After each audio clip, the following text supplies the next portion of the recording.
Hello, magandang araw. Kamusta kayo? Samahan niyo ako for today na magkwentuhan tayo habang gumagawa tayo ng Caesar salad dahil nga nag-crave ako ng ganito for our breakfast. So binili ko siya, hindi ako nang hinayang na binili ko siya dahil napakamura niya talaga. Ibang-iba yung presyo dito kumpara sa isla noon.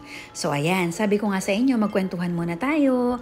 Share muna tayo ng mga life happenings, yung mga life updates natin.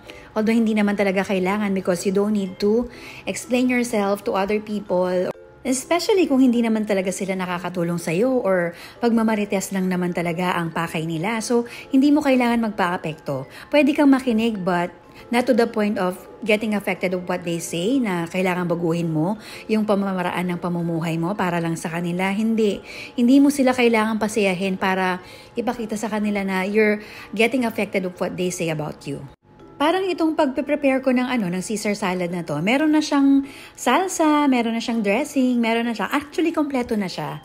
Pero, dahil choice ko naman to, dahil pagkain ko naman to, so kung anong gusto kong idagdag dyan, dagdagan ko ng tomatoes, dagdagan ko ng grapes, or dagdagan ko ng raisins, or kung ano sa tingin ko pa ang pwedeng makapagpasaya sa akin, makapagpasarap or makapagpa-enjoy sa akin ang kakainin ko na to, na hindi naman talaga makakasama, so gagawin ko. Hindi ko kailangan ng opinion ng iba para gawin ko yung gusto kong gawin or kainin ang gusto kong kainin unless talagang nakakamatay na yan at masama na sa health ko. Personally, ang napansin ko talaga, magmula nung nag-detach ako or umiwas na ako sa mga tao, kasi hindi naman talaga ako yung tao na palalabas. Piling-pili lang talaga yung mga taong sinasamahan ko. So, homebody ako kung merong hindi nakakaintindi sa akin na bakit ako ganun.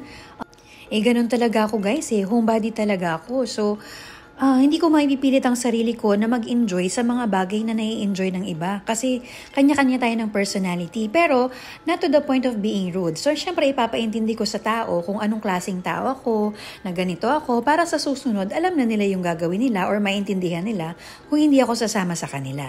Ang laki talaga ng pagbabago guys, yung parang naging katahimikan ko, yung peace of mind ko, talagang naging tahimik ang buhay ko nung hindi na ako nagpapa-apekto sa mga sinasabi nila.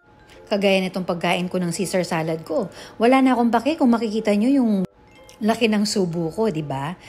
Ituloy natin yung kwentuhan dito habang nagpe-prepare naman ako ng pork chop natin para sa lunch at dinner. So, nilagyan ko lang siya ng mga seasoning, ng black pepper, salt, at saka ng magic sarap kung gusto ninyo. Tapos, lemon para meron siyang konting sipa.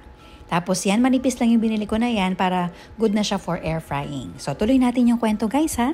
So ayun na nga, lumayo ka na nga sa mga taong ganon, lumayo ka na sa mga marites, pero parang sila pa talaga yung pilit na naghahagilap sa'yo or talagang hinahanap ka or naghahanap sila ng pag-uusapan sa'yo, yung lahat ng pwedeng makuha at pwedeng masira at makapagpasakit sa'yo, hahanapin nila at gagawa sila ng paraan.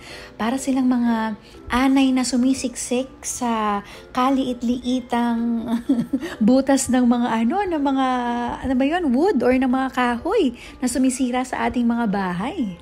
Pero sabi ko nga sa inyo, dahil lumayo na ako doon at iniwasan ko na yung mga iyon dahil nakita ko na yung peace ko na ako lang at ng family ko.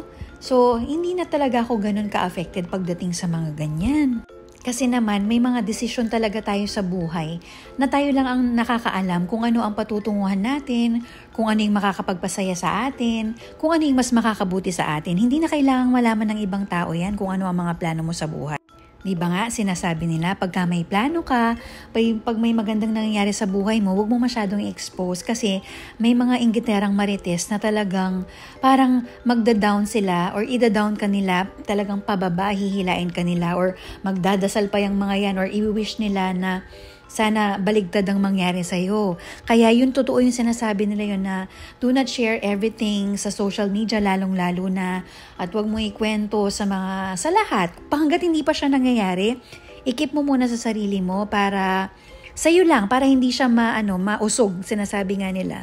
Kagaya ng lunch na prepare ko, yung pork. Ang anak ko kasi, hindi niya talaga gusto ang pork. Matagal na rin kami hindi masyadong nagpo-pork. So, ayan yung pagkain namin for today. So, hindi ko sinabi sa kanya kung ano yung lulutuin ko. Pero alam ko, magugustuhan niya sa paraan ng pagkakaluto ko. Pero pag sinabi ko sa kanya na pork ang lulutuin ko, na baboy yan, naku, wala pa man yan, nagrereklamo na or hindi na maganda yung mood niya. Tapos, pag hindi maganda yung mood niya at nakita ko yung pagabungis-ngis niya ng mukha niya, syempre masisira na rin yung mood ko. Parang ganun din lang ang buhay, di ba? Huwag mong ipagsabi, huwag mong isabihin lahat ng nangyayari sa'yo, lahat ng maganda or pangit yan. Kasi later on, pagsisisihan mo yan kasi, ay bakit ko pa na-share to? Sabi nga ni OG Diaz, pagka may resibo na, hindi mo na yan mababawi. Lalong-lalo na pag sa social media. So based on my personal experience guys, yun na nga may papayo ko sa inyo para hindi kayo masyadong mamroblema or ma-stress sa mga marites na yan. Hayaan nyo na yung mga yan, huwag nyong pangsinin. Hindi nyo kailangan ng validation ng kahit sino man para mapaganda or mapabuti yung buhay mo, nasa sayo yan. Life is what you make it, sabi nga nila. Basta ito lang ang lagi nating tatandaan na do not let other people's opinions stop you from reaching your goals. So, wag niyong hahayaan na yung expectations or yung opinions ng ibang tao makaapekto sa mga desisyon niyo sa buhay. Kasi in the first place, buhay niyo yan, hindi sa kanila, kayo ang nakakaalam.